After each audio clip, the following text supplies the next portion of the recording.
Nampak registers volume growth across operating units. Herald, business, Nampak turnover, in inflation-adjusted terms for the third quarter to June 2022, was 4% ahead of the prior year quarter and 283% ahead of the same period. In historical terms, Nampak Zimbabwe says it registered volume growth across all the business's operating units during the quarter ending June 30, 2022, partly due to the relaxation of COVID-19 lockdown regulations.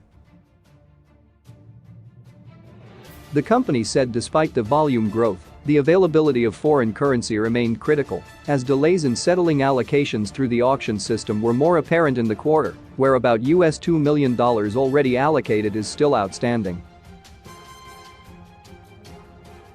Mr. John Van Gend, the group's managing director, in a trading update for the third quarter and 9 months said amounts of foreign currency for imports received from customers assisted in closing the gap. Imbalances within the supply chain continue with some orders delayed due to supply chain inefficiency. The increase in volumes was nevertheless negatively affected by inflation, and margins were under pressure due to increased competition, he said. In terms of revenue performance, turnover in inflation-adjusted terms for the third quarter was 4% ahead of the prior year quarter and 283% ahead of the same period in historical terms.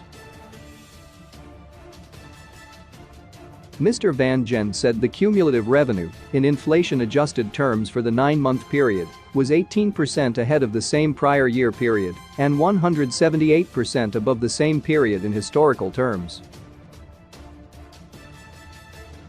This is because of improved sales volumes and selling price adjustments for the period to date. The group remained profitable despite gross margins and costs coming under pressure, he said. During the period under review, net working capital increased mainly due to an increase in debtors. Mr. Van Gend said that the group had a cash holding of $989 million at the end of the third quarter. He said that the higher balance is due to receipts from customer prepayments during the period, and the majority of this balance will be applied to stockholding and the settlement of trade payables. In terms of individual business unit performance, sales volumes at Unyani Corrugated Division for the third quarter were up on the prior period by 27%, with the tobacco case volumes ahead of the same period last year due to additional orders secured from the region. Although demand for commercial volumes remains firm, volumes were in line with the prior period due to constrained raw material supplies, said Mr. Van Gend.